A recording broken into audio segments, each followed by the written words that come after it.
Mais le matérialisme s'est transformé, il a revêtu de nouveaux habits. Puisque la science était difficile à interpréter, sa mathématisation était quand même assez énigmatique, beaucoup de matérialistes ont préféré renoncer à avoir une position philosophique, parce que le matérialisme est une position philosophique et c'est même une position métaphysique. Ce n'est pas une métaphysique théiste, bien sûr, ce n'est pas une métaphysique spiritualiste, mais c'est une position métaphysique. Donc la position qui prévaut maintenant dans les laboratoires, c'est celle qu'on pourrait appeler l'opérationnalisme. L'opérationnalisme consiste à dire nous ne comprenons pas philosophiquement la science contemporaine, en tout cas la physique contemporaine et la physique quantique tout particulièrement. Donc nous renonçons à un énoncé métaphysique et nous nous contentons du succès opératif de la science, c'est-à-dire que ça marche tout le temps, ça marche très bien. Pourquoi se poser des questions philosophiques auxquelles nous n'avons peut-être pas de réponse, qui vont nous faire perdre du temps? Il vaut mieux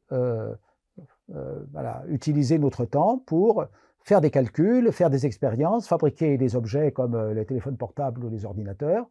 Et c'est ça la vocation de la science. La science n'a pas à donner un point de vue philosophique sur le monde, elle a à donner des outils pour fabriquer des choses. C'est le point de vue de l'opérationnalisme. C'est un renoncement à la métaphysique.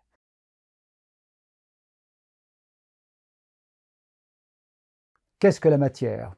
Pour répondre à cette question, du point de vue scientifique, il faut se replacer dans l'histoire des sciences, en commençant peut-être par Aristote et ses visions sur les 4 états de la matière, que sont la terre, l'eau, l'air et le feu, chaque élément se trouvant sous la sphère de la Lune, ce qu'on appelle le monde sublunaire, étant un mélange de ces quatre sortes de matière.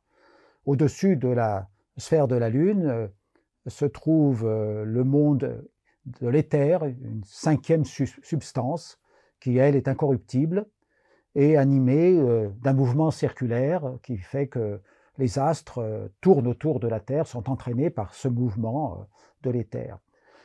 Et le monde a toujours été là, dit Aristote. Il est entraîné par une première intelligence, un premier moteur, qui fait tourner les sphères, les unes autour des autres, jusqu'à entraîner le mouvement de la sphère de la Lune, qui elle-même, de proche en proche, brasse, mélange les sphères des 4 éléments, la terre, l'eau, l'air et le feu, et produit des éléments composés que nous voyons sur Terre avec les arbres, les roches, les montagnes, les êtres vivants, les êtres humains. Et ce monde sublunaire est complexe, il est corruptible, il est assez chaotique et il n'est pas susceptible d'être étudié par des lois mathématiques, alors qu'au-dessus de la sphère lunaire, le monde céleste, lui, est régi par des lois mathématiques très exactes, puisque voilà, ce sont les mouvements des planètes qui sont des mouvements circulaires régis par des périodes bien déterminées, etc. À côté de cette vision aristotélicienne qui a quand même duré près de 20 siècles, entre Aristote d'un côté au IVe siècle avant Jésus-Christ et après la Renaissance, donc avec l'effondrement de la vision aristotélicienne à partir du XVIe et du XVIIe siècle, en passant par évidemment les philosophes juifs et chrétiens et arabo-musulmans d'orientation aristotélicienne. À côté de cette vision-là, il y avait une autre vision qui est une vision matérialiste, atomiste, promue par des philosophes comme Épicure et Démocrite, et puis ensuite dans le monde latin par Lucrèce avec son fameux poème de la nature des choses.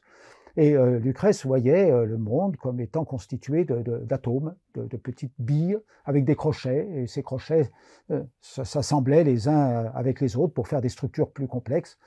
Donc c'est une vision atomiste déjà, il y a plus de 20 siècles, et c'est cette vision qui a été vraiment à la base physique du matérialisme philosophique. Le matérialisme philosophique professe qu'il n'y a que ces petites billes et le hasard, et que le monde ayant toujours été là, finalement, ces petites billes s'accrochent les unes aux autres, et à la longue, parce que l'éternité c'est très long, eh bien, il y a des formes qui peuvent apparaître.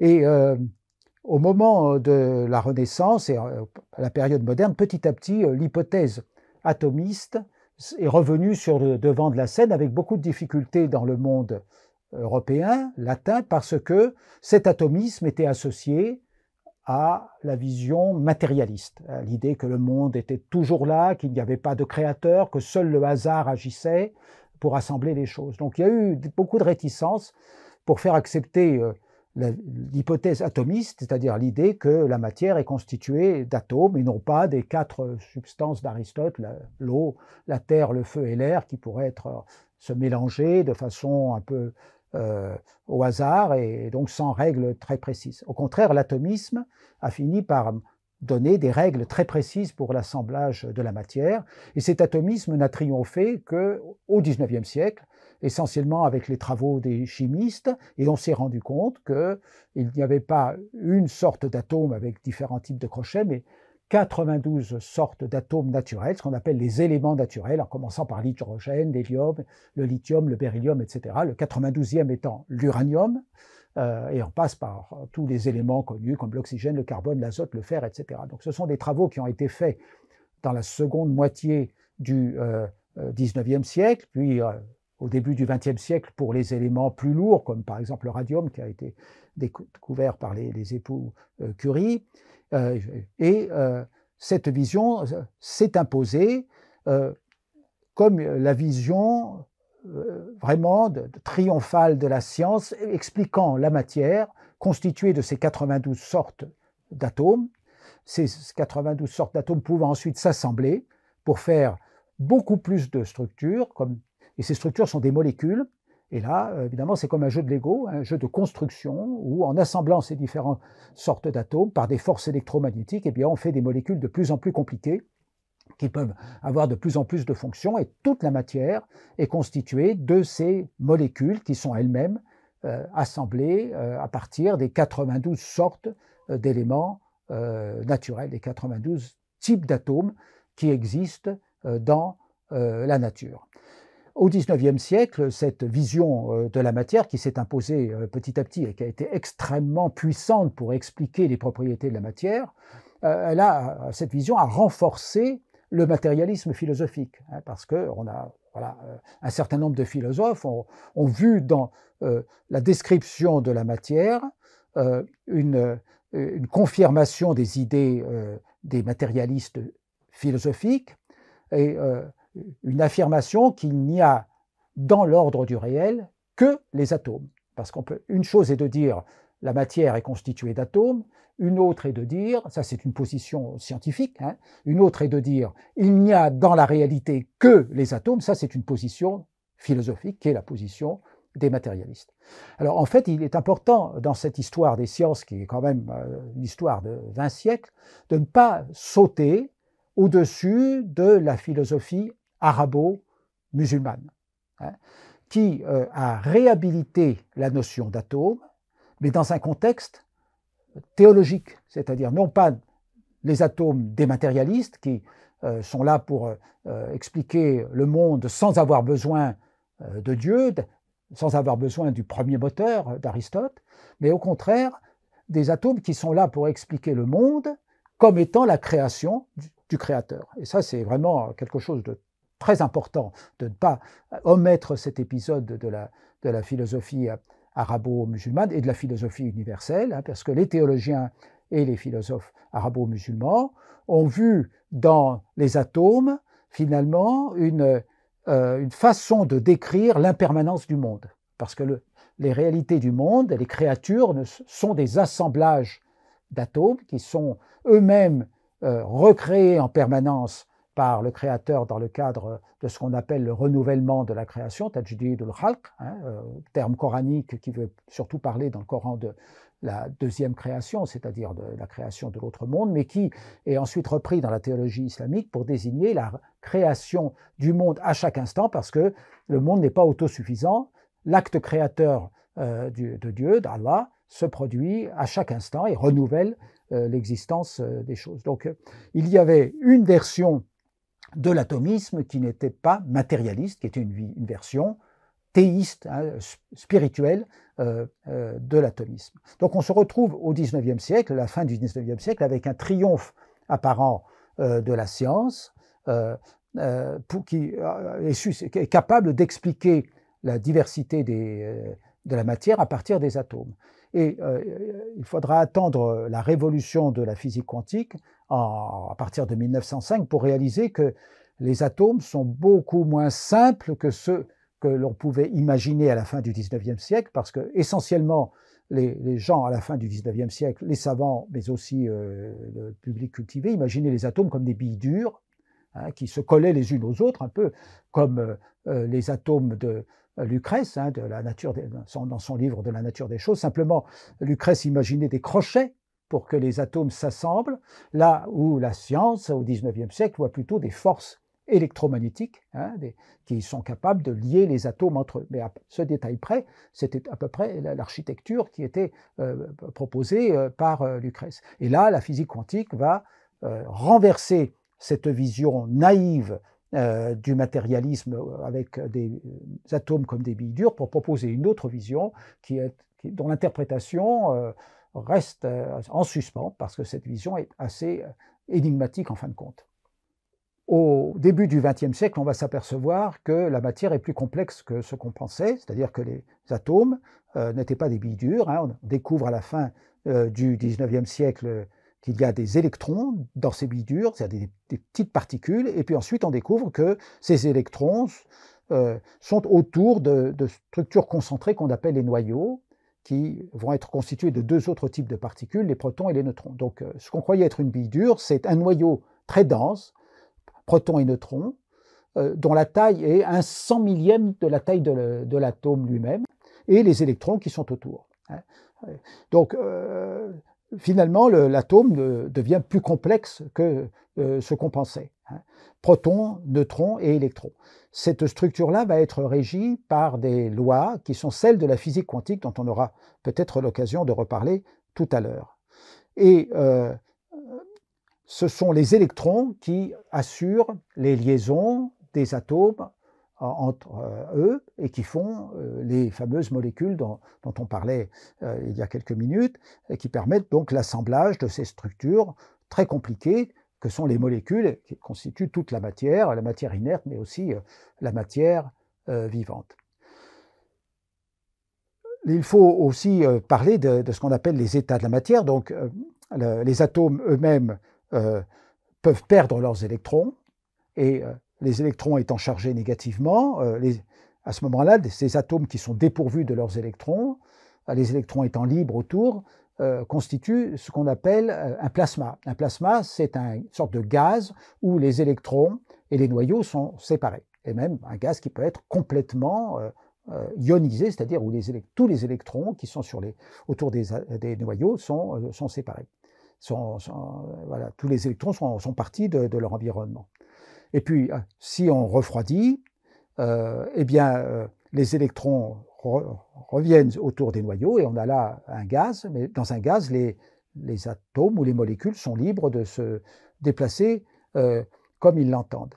Si on refroidit encore, les atomes vont devenir contigus, mais vont continuer à rouler les uns sur les autres, et ça fait ce qu'on appelle un liquide. Et si on refroidit encore, eh bien, les atomes ou les molécules vont s'assembler dans des structures solides qu'on appelle donc éventuellement des cristaux, et ça c'est l'état solide. Donc on a ces quatre états de la matière en fonction de la température étant juste une mesure de l'agitation des atomes ou des molécules. Alors on a donc découvert au début du XXe siècle ces constituants de la matière, et ce qui est très intéressant, c'est que la taille du noyau est, je l'ai dit, à peu près 100 000 fois plus petite que la taille pressentie pour l'atome. Donc en fait, la matière est constituée essentiellement de vide. Quand on touche un morceau de matière, on a l'impression que c'est impénétrable, mais c'est parce qu'il y a des forces électromagnétiques répulsives qui empêchent que notre main pénètre plus avant dans la matière. Mais en fait, c'est ce que nous croyons être complètement plein c'est une illusion, c'est essentiellement du vide. Et l'essentiel de la masse de l'atome est concentré dans le noyau, c'est-à-dire dans les protons et dans les neutrons, les électrons eux-mêmes ayant très très peu de masse. Donc on est dans une sorte d'illusion là sur la compacité de la matière. La matière est très compacte en fait, puisque la masse est vraiment dans les noyaux, et le volume est lié à l'étendue des électrons, mais il y a énormément de vide entre le noyau et les électrons. Et ce qui fait le volume des choses, c'est un principe de la physique quantique qu'on appelle le principe d'exclusion de Pauli, qui fait que les électrons ne peuvent pas être trop proches les uns des autres. Il y a une loi de la physique quantique qui l'empêche. Et ils ne peuvent pas occuper les mêmes états quantiques, ça c'est le terme technique. Et donc, ces électrons doivent être séparés les uns des autres. Et donc, ils occupent beaucoup de volume dans l'atome. Et c'est ça qui fait le volume des choses. Donc, la masse des choses est concentrée dans les protons et les neutrons, dans les noyaux, c'est-à-dire vraiment des structures extrêmement compactes. Et le volume des choses est lié aux propriétés des électrons qui ne peuvent pas être trop proches les uns des autres puisqu'ils ne peuvent pas occuper exactement les mêmes états quantiques. On va continuer l'histoire des sciences. Donc on est au début du XXe siècle. On a un mouvement de simplification qui se poursuit là, puisque à partir de la grande diversité des types de matière, des millions et des millions de substances différentes. On a eu cette période où on a trouvé les 92 éléments naturels, donc les 92 sortes de briques de Lego qui permettaient de construire toutes les molécules existantes dans la nature. Et puis, l'identification que ces 92 éléments naturels étaient constitués de 3 sortes de particules seulement, les électrons, les protons et les neutrons, et ce qui fait qu'un élément a sa particularité, c'est le nombre de protons qui se trouvent dans le noyau. S'il y a un proton, c'est de l'hydrogène, s'il y a 2 protons, c'est de l'hélium, il y a 3 protons, c'est du lithium, et ainsi de suite. Et 92 protons, c'est l'uranium, c'est le nombre de protons étant le numéro atomique, qui est en quelque sorte l'étiquette de l'élément. Donc on était allé vers une simplification considérable. À partir des millions de substances existant dans la nature, on est passé aux 92 éléments naturels et puis aux 3 types de particules élémentaires, dont les neutrons, protons, électrons, dont les propriétés, finalement, avec la physique quantique, expliquaient le volume, la masse, etc., et les liaisons chimiques. Donc on était assez content. Sauf que, alors on s'est mis à découvrir d'autres particules. Et la question s'est posée de savoir qu'est-ce qui était élémentaire et qu'est-ce qui ne l'était pas. Parce qu'à partir du moment, dans les années 1930-1940, où on a construit des premiers accélérateurs de particules, on s'est rendu compte qu'il y avait d'autres types de particules qui existaient que les électrons, les protons et les neutrons. Donc les théoriciens se sont mis au travail pour essayer de comprendre quel était finalement le niveau fondamental de la matière, de quoi elle était constituée. Alors, le résultat a été assez déroutant, puisque en injectant les lois de la physique quantique et de la relativité restreinte dans le paysage scientifique, théorique, eh bien, on a produit ce qu'on appelle la théorie quantique des champs, qui décrit la réalité de la matière comme étant constituée de champs. Alors, qu'est-ce qu'un champ? C'est une structure mathématique qui est partout dans l'espace, et qui peut être excité à condition qu'on mette de l'énergie à un endroit, par exemple, et quand ce champ est excité, eh bien, il produit, enfin, son excitation se manifeste comme la production de particules. Donc, voilà, on a un champ électronique, et si on met de l'énergie, eh bien, on va avoir l'apparition d'une paire particule-antiparticule électronique. Donc la particule électronique, c'est l'électron, et sinon, c'est l'anti-électron ou le positron. Voilà. On peut avoir aussi, même chose pour les protons, un proton et un antiproton qui apparaissent. Donc, il y a les champs qui sont là, et il y a la matière-énergie, puisque d'après la relativité restreinte, la matière et l'énergie sont 2 aspects de la même réalité. Et quand on met de l'énergie quelque part, eh bien on voit apparaître les particules sous forme de paires, particules-antiparticules, et c'est ce qu'on fait couramment dans les grands accélérateurs de particules, dont par exemple le Large Hadron Collider au CERN près de Genève, où en faisant entrer en collision particules et antiparticules, par exemple protons et antiprotons, eh bien on met de l'énergie localement dans l'ensemble des champs qui sont là et on voit apparaître des gerbes de particules et antiparticules dans tous les sens, qui se déplacent effectivement, qui partent autour de la zone d'interaction. Et donc voilà, on a des champs fondamentaux et ces champs fondamentaux permettent à condition qu'on les excite, de voir apparaître toutes les particules possibles.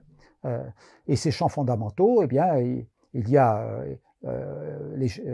6 types de leptons, 6 types de quarks, hein, et puis d'autres particules qu'on appelle les bosons qui sont porteurs des interactions. C'est ce qu'on appelle le modèle standard de la physique des particules. Donc on a finalement réduit l'ensemble de la réalité atomique à des entités intellectuelles, mathématiques, complexes, très complexes, hein, et même complexes au sens mathématique du terme, hein, c'est-à-dire dans le corps des complexes, d'accord, c'est donc quelque chose qui n'est pas dans le domaine des réels mesurables, hein, parce que le champ lui-même n'est pas mesurable. Ce qui est mesurable, ce sont ses niveaux d'excitation, c'est-à-dire ces particules qui apparaissent comme manifestant l'excitation des champs. Donc on a cette réalité-là, très, très intellectuelle, et on a donc l'énergie qui permet localement d'exciter ce champ et de faire apparaître tel ou tel type de particules comme manifestant l'excitation du champ. Alors évidemment, la théorie est extrêmement précise, elle marche très bien, elle est susceptible de faire des prédictions qui sont vérifiées dans les accélérateurs de particules, mais on est très loin de la vision matérialiste de Lucrèce, voire même des matérialistes du XIXe siècle, avec des atomes comme des petites billes dures éternelles. Alors ce qui est là depuis toujours, entre guillemets, ce sont les champs. Alors les champs, évidemment, on ne sait pas très bien d'où ils viennent. Une fois qu'on a les champs et une fois qu'on a de l'énergie, eh bien on a les particules, et la cosmologie contemporaine décrit les transformations du contenu de l'espace par l'évolution des excitations des champs au fur et à mesure que l'univers refroidit. Tel type de particule peut apparaître, puis après il n'y a pas assez d'énergie pour que ce type de particule apparaisse, donc c'est un autre type de particule qui peut apparaître, et ainsi de suite. Tout ça semblant nécessaire, et de ce point de vue-là, il y a nécessairement quelque chose avant le Big Bang, donc des champs qui peut-être se sont transformés dans les champs quantiques que nous connaissons actuellement, d'autres champs quantiques, peut-être ceux qui sont associés à la théorie des supercordes, on ne sait pas, et pour des raisons pas très claires, hein, eh bien, ces champs ont provoqué le Big Bang, et donc toute la succession d'événements qui se sont produits au moment où l'univers localement est entré en expansion, a pu refroidir, et donc a été peuplé de différents types de particules, suivant la température, donc suivant la quantité d'énergie disponible, jusqu'à la structuration de l'univers que nous connaissons actuellement avec les galaxies, les étoiles et les planètes. Donc c'est une histoire extrêmement compliquée, mais in fine, tout est niveau d'excitation des champs quantiques, et les champs quantiques étant eux-mêmes des structures mathématiques ayant un certain nombre de propriétés, de symétrie, etc. Donc, évidemment, on est dans une description du monde dont l'interprétation philosophique est beaucoup moins directe que celle qui avait lieu avec Lucrèce, ou même au XIXe siècle avec les philosophes positivistes ou matérialistes. La question de l'interprétation philosophique de la science contemporaine est complètement ouverte. Il faut voir que le matérialisme, évidemment, a connu un coup d'arrêt dans sa forme la plus élémentaire, avec l'émergence de la physique quantique et en plus généralement ce qu'on appelle les nouveaux paradigmes de la physique contemporaine. Mais le matérialisme s'est transformé, il a revêtu de nouveaux habits, puisque la science était difficile à interpréter, sa mathématisation était quand même assez énigmatique. Beaucoup de matérialistes ont préféré renoncer à avoir une position philosophique, parce que le matérialisme est une position philosophique et c'est même une position métaphysique. Ce n'est pas une métaphysique théiste, bien sûr, ce n'est pas une métaphysique spiritualiste, mais c'est une position métaphysique. Donc la position qui prévaut maintenant dans les laboratoires, c'est celle qu'on pourrait appeler l'opérationnalisme. L'opérationnalisme consiste à dire, nous ne comprenons pas philosophiquement la science contemporaine, en tout cas la physique contemporaine et la physique quantique tout particulièrement. Donc nous renonçons à un énoncé métaphysique et nous nous contentons du succès opératif de la science, c'est-à-dire que ça marche tout le temps, ça marche très bien. Pourquoi se poser des questions philosophiques auxquelles nous n'avons peut-être pas de réponse, qui vont nous faire perdre du temps? Il vaut mieux utiliser notre temps pour faire des calculs, faire des expériences, fabriquer des objets comme les téléphones portables ou les ordinateurs. Et c'est ça la vocation de la science. La science n'a pas à donner un point de vue philosophique sur le monde, elle a à donner des outils pour fabriquer des choses. C'est le point de vue de l'opérationnalisme. C'est un renoncement à la métaphysique. C'est un point de vue dominant dans les laboratoires. À côté de cela, il y a d'autres chercheurs, et en particulier des chercheurs en physique quantique, mais aussi des philosophes, qui continuent de s'interroger sur la signification de la physique quantique du point de vue de ses conséquences philosophiques et métaphysiques, et qui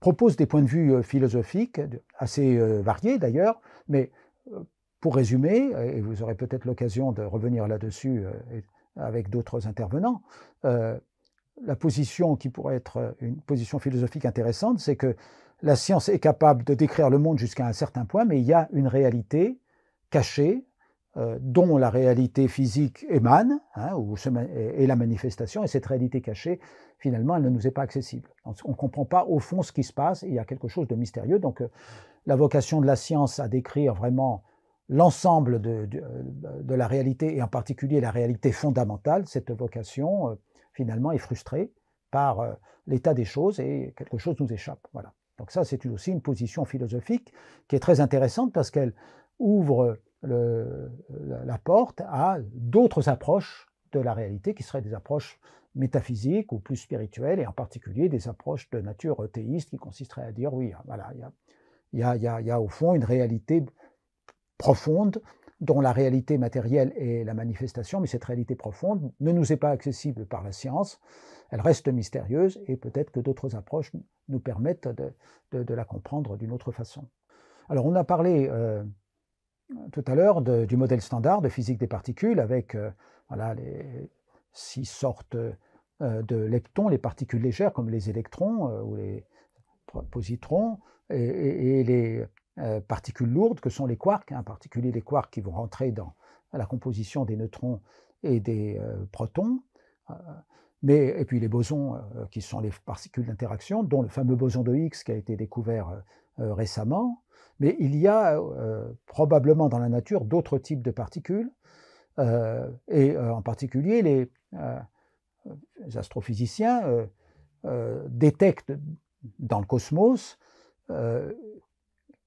une matière qu'on appelle la matière noire, qui se manifeste par des effets gravitationnels et qui n'est pas constituée des protons, des neutrons, des électrons, ou plus généralement des particules dites du modèle standard. Donc ce n'est pas de la matière normale, c'est une matière différente qui est prévue éventuellement par les théories de grande unification qui cherchent à expliquer la diversité des particules par une théorie encore plus fondamentale, parce que dans la théorie du modèle standard, nous avons d'un côté les particules de matière et d'autres les particules qui véhiculent les forces, les interactions. Donc est-ce qu'il n'y a pas quelque chose qui permettra encore d'unifier ça? Donc il y a des théories de grande unification qui essaient de donner encore plus d'unité à la physique. Et ces théories de grande unification prévoient l'existence d'autres particules, et justement, ces autres particules pourraient être les constituants de la matière noire. Alors jusqu'à présent, on a beaucoup cherché la matière noire depuis des décennies et des décennies, et on n'a rien trouvé. Donc il y a plusieurs écoles de pensée à ce propos. Certains disent qu'il va falloir encore chercher parce qu'il se peut que la matière noire soit constituée de particules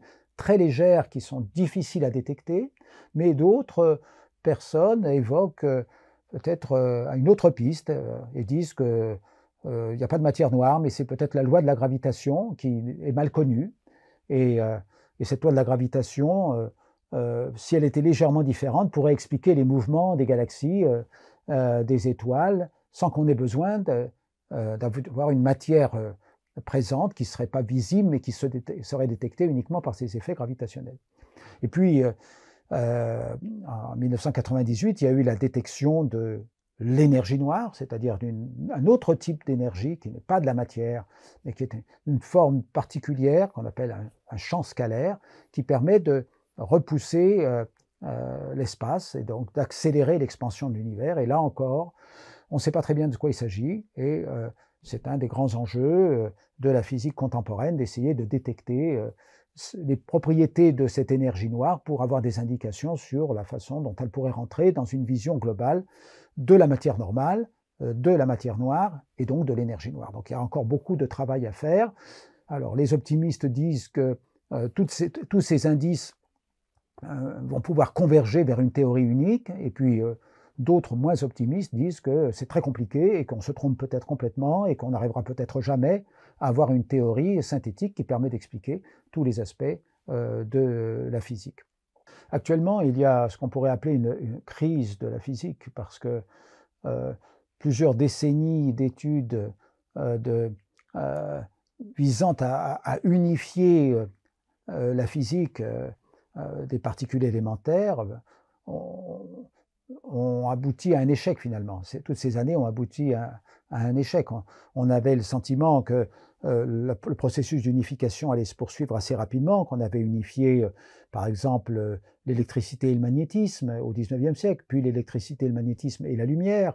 Après, il y a eu un processus d'unification de l'électromagnétisme et de l'interaction faible. Donc on allait continuer cette unification et on allait avoir une théorie globale permettant d'expliquer toutes les formes de matière et d'énergie et toutes les interactions.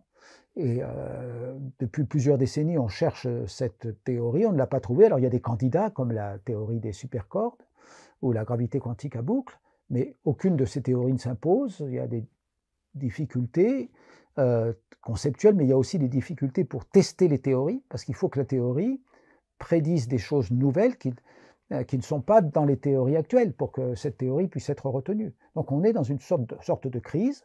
Évidemment, la science progresse beaucoup dans d'autres domaines, donc ça masque un peu l'aspect de crise, mais il y a quand même une crise fondamentale et on n'est pas du tout dans la période extraordinaire qu'on a vécue au début du XXe siècle, où en 25-30 ans, on a révolutionné complètement la compréhension de la matière avec la physique quantique, la compréhension du cosmos avec la relativité générale, et ainsi de suite. On n'est pas du tout dans cette phase-là.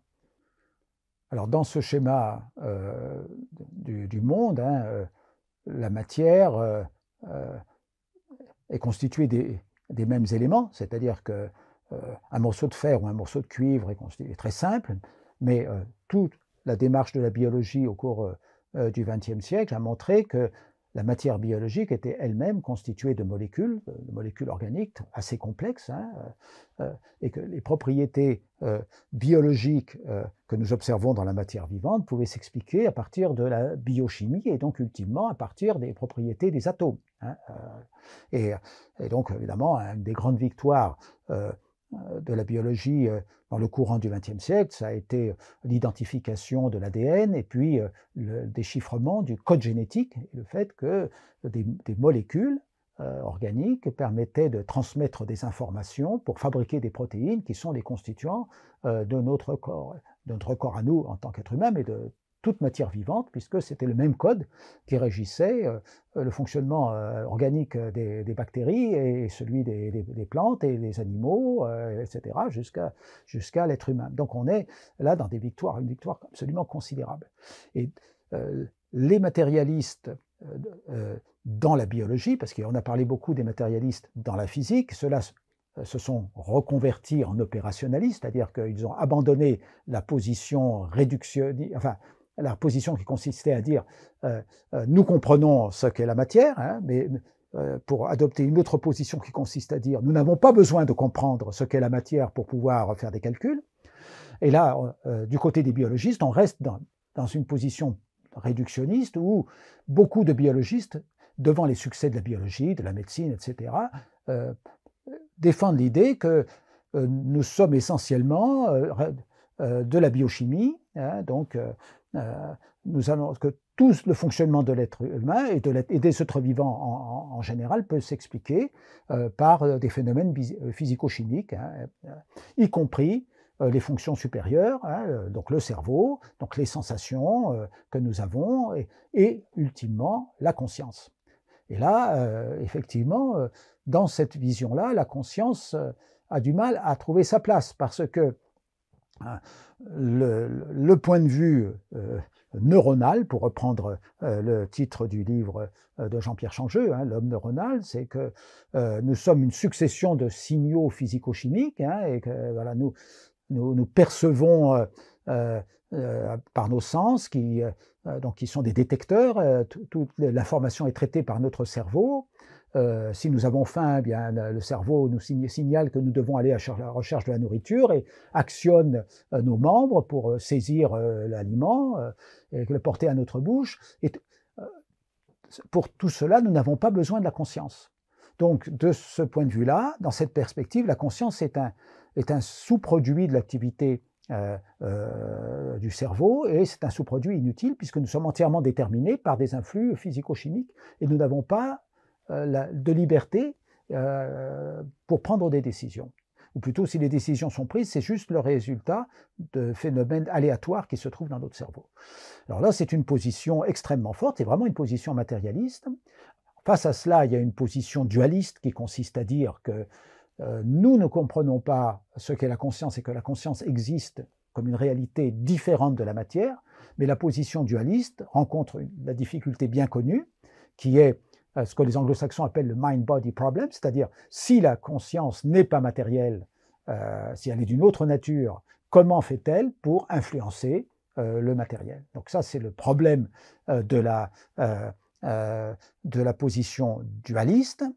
Et le problème de la position matérialiste, c'est qu'on n'explique pas la cohérence de la conscience. Enfin, on a beaucoup de mal à voir comment la conscience émerge, puisqu'elle est inutile. Alors, on peut dire, dans la théorie de l'évolution, il y a des choses inutiles qui peuvent rester. Mais est-ce que c'est vraiment le cas? Est-ce que la conscience est vraiment inutile? Et si la conscience est utile, alors à ce moment-là, on revient au problème de la façon dont la conscience influence la matière. Donc on est dans des difficultés considérables. Alors on a parlé de la position moniste matérialiste qui consiste à dire que la conscience n'est que le produit de la matière, mais cette position n'est pas prouvée.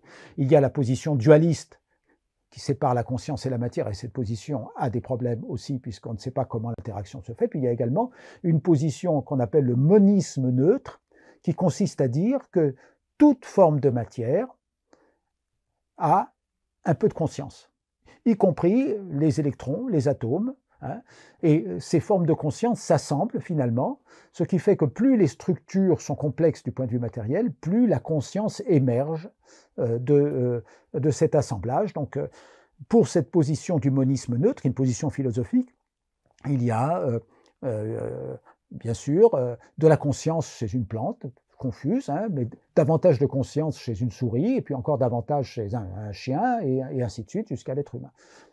C'est une position qui ne résout pas tous les problèmes, mais qui permet de voir dans l'univers, finalement, un ensemble ordonné du point de vue matériel, mais aussi du point de vue de la conscience, et ça évoque quand même aussi des enseignements traditionnels selon lesquels finalement la conscience est partout. Et on trouve dans notre tradition islamique l'idée que les animaux ont une forme de conscience, les plantes ont une forme de conscience, et même voilà, les montagnes, tout est animé d'une forme de conscience, même confuse. Alors après, on peut avoir aussi une dernière position, une quatrième position, qui est celui d'un monisme spiritualiste, qui consiste à dire que, au fond, tout est esprit, ou tout est parole, tout est intellect, hein, et là, on est plutôt dans une position théiste, hein, puisque le monde est en fin de compte Amrullah, il est la parole d'Allah, hein, faite, traduite dans la création, et c'est cette parole qui unit finalement chaque chose, hein,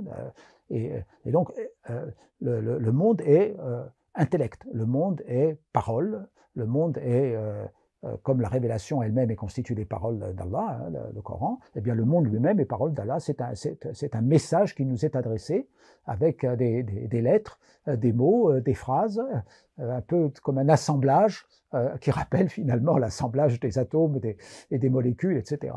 Et ça, c'est aussi une vision du monde comme un livre finalement, comme un message qui nous est adressé ou qui est adressé à tous et à toutes, pas simplement aux êtres humains, mais à toutes les créatures qui déchiffrent la parole de Dieu à travers la contemplation de la création.